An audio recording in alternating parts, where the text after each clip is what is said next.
I'm certainly not new to losing or to being rejected. I've experienced it countless times. But this one in particular is one of the hardest ones I've actually ever had to go through. And if you clicked on this video, you know exactly what I'm talking about and you have experienced, especially a job rejection. So let's talk about how we actually navigate that situation because it's really damn hard. Hey guys, welcome back to my channel. If you're new here, hi, my name is Ntwaniengomane. If you're a returning subscriber, welcome back and welcome to today's video. Yes, today's video we're finally talking about being rejected, because if you are a young professional, graduate, student, however many years of experience you have in the industry, I am 101% sure you have been rejected at some point in your career. So today let's actually talk about it, because it happens, right? Like it's a part of the journey, it's a part of this career development thing. And you apply to certain jobs and you get rejection. Some jobs you don't take it too hard, like okay, it's whatever, it happens. But then some jobs, it really hits hard, like it really hits home, because those are really the jobs that you had hoped for, and it's the hope that kills you, right? It's the hope that kills you. And I know how draining it can be to try and apply for different roles and all you're getting is rejection after rejection after rejection. So actually, let's talk about how you navigate such rejections. So about 2 months ago, I applied for an advisory role that I really wanted. If you don't know what advisory is, it's basically a team of people that advises other external organizations or internal teams on how best to do their jobs or how best to treat certain transactions. The team I was applying to specifically was within the debt structure, and they advise organizations on how to get debt financing. So basically, they help them with managing their debt and cleaning up the balance sheet so it looks better to lenders or potential investors who are going to borrow them money. So I was applying to be part of that advisory team, right? I got pretty far in the interview. The interview was a 4-stage interview. I remember we did a first meet and greet, and I got to know the people there. And then after that, they sent me a little case study to just talk about and sort of analyze. We went through that. The feedback was good. And then after that, we did a proper case study where I was supposed to identify some risks and sort of talk through the case study, talk through my thinking. Basically, it was a profile of a company, and they were basically just asking me, if you were a lender, would you lend to this company? Why not? Type of thing. So that was stage 3. And all of these stages was good feedback. It was promising. And when you're getting through those stages, it's where you start getting the hope, right? It's where you start developing that, okay, this might work. And then we had a stage 4. And basically the stage 4 was a modeling exercise where they give you the forecasts, and you have to build a model and analyze that and see how much we can get this client to get us financing, how long they're going to need it, talking about all of those technical stuff basically. So that was stage 4 and the final stage. And throughout all the stages, right, I had done extensive research about this team. I knew who they were, I knew what they did, and I felt like the feedback from the interview as well was great. They were like, oh no, you're great, you this, you that, and it really builds up that hope in you, like, okay, they like me, they think I'm good, they think, And then a week after the final stage of the interview, I got an email. And that email said, we regret to inform you. Guys, my heart sank. My heart sank, and I felt the biggest rejection I have felt in a very long time. I think the last time I felt that rejected was probably when I failed CTA, that rejection of, you're not good enough, it really hurt, it really sunk in, and I just felt my heart sort of sunk to the bottom of my stomach, and I'm like, I spent this whole interview process was over a month and a bit, maybe 2 months actually, just back and forth, case studies, things I had to read up on, industry trends, and I felt like I really poured out my heart into this, and I got a big fat rejection basically. So how do we actually go about recovering from a rejection? And it's one of those things that happen. Sometimes you expect it, because really sometimes we I know for me, I like to apply for jobs I don't necessarily qualify for. I don't know why, but it's become a habit of mine to apply for jobs that I don't necessarily qualify for, and I get rejections all the time, and I'm fine. But I think it's also because I've not had the time and the chance to build up the hope. But with this one, there was hope. Like, I knew the team, we had common ground, we had conversations, you know what I mean? And all my interviews were in person, so it was actually physical people that I had built that relationship with.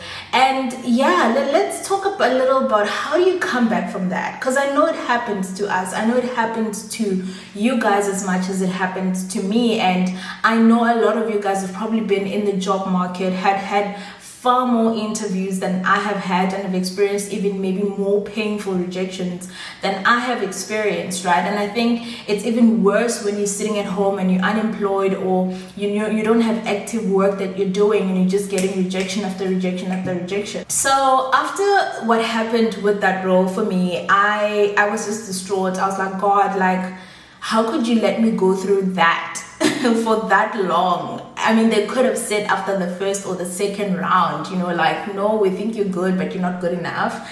But like, to just make me wait until the end, that was so cruel of you. This was me speaking to God, by the way. And basically what helped me through this is just realizing that I needed to feel the rejection.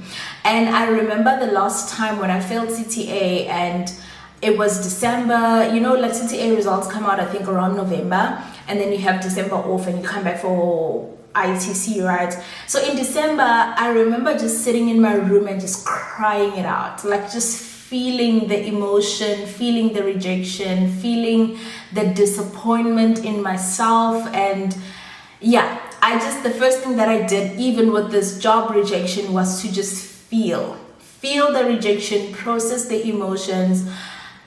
Do a pity party if you want to. The key thing here is to feel what you need to feel, because I'm not going to downplay the fact that a rejection is really hard to process. It really is. And it really plays on your self-esteem. It really plays on your confidence as well. So if you need to feel it and let it out, feel it, cry, go have that ice cream, do whatever it is to just dwell in it, not for too long, but feel it, embrace it, acknowledge that it has happened. And I feel like acknowledging something is the first step. So that's what I did. I came home for a week. I felt I didn't even work from the office, I think, that following week after that email.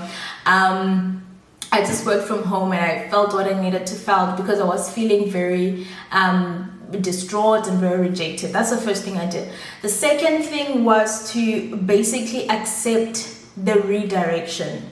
So you hear a lot of people on the internet talk about a rejection is just a redirection, but nobody actually talks about it's a redirection to something you don't actually know. Because in my case, right, and I don't know if it's true for you, but in my case, this job was starting to become something that I really wanted, and it wasn't a space that I really wanted to be in, such that when a rejection or a redirection comes through, it leaves you sort of wondering, okay, this is what I thought I wanted, so where am I being redirected to? Yes, rejection is redirection, but to what, So the second thing that I did was also to acknowledge that, yes, it didn't go well. I have been rejected. I have been redirected, and I still don't know where to after that. Where is this redirection taking me? I still acknowledge the fact that it is a redirection. And I think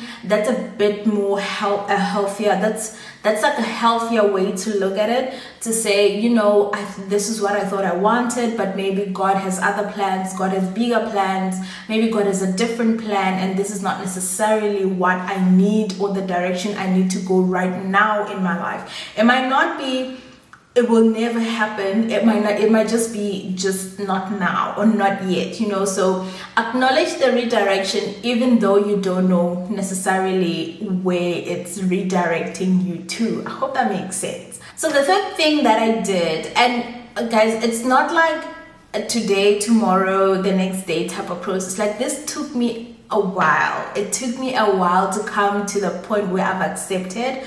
But the third thing I did was to not get attached to the outcome, especially with future job roles that I started applying for.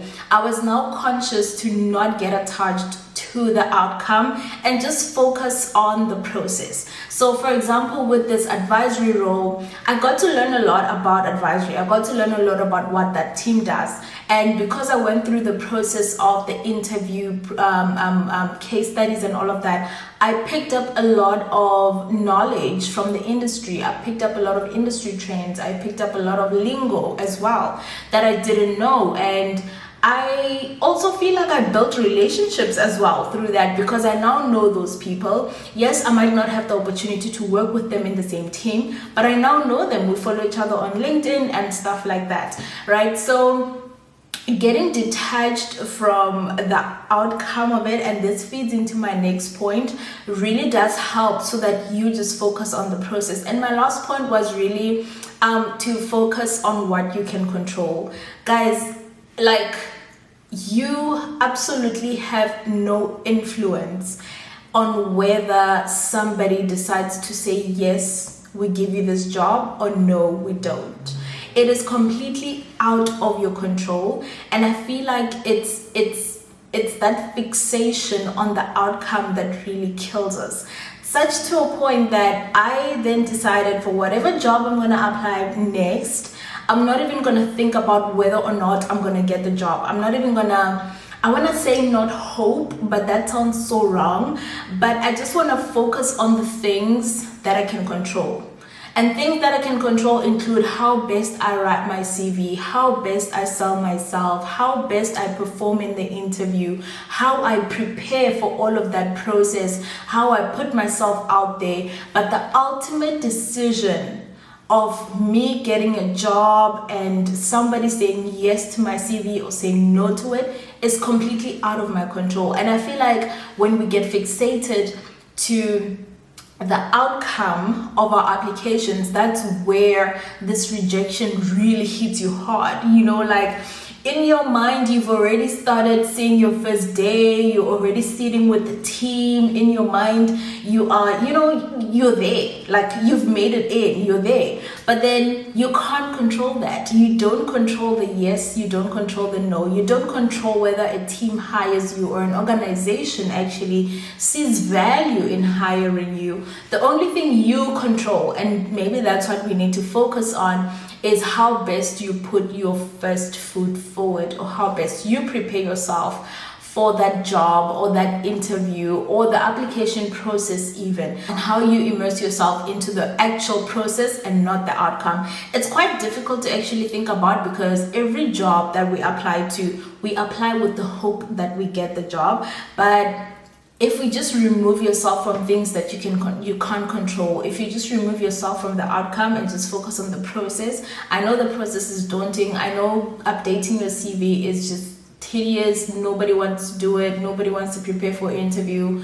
You give it your best shot if you knew that you'd actually get the job, but that is the only process that you can actually control when it comes to job hunting. And maybe that might just help you with dealing with your rejection. So things that depend on other people and other people giving you an answer, you have no control over. Just focus on the things that you can control. So that is my take on navigating job rejections. Guys, I really want you to share how you navigate job rejections. I know some people after a rejection will take a break from applying and they will focus on something else. How do you deal with it?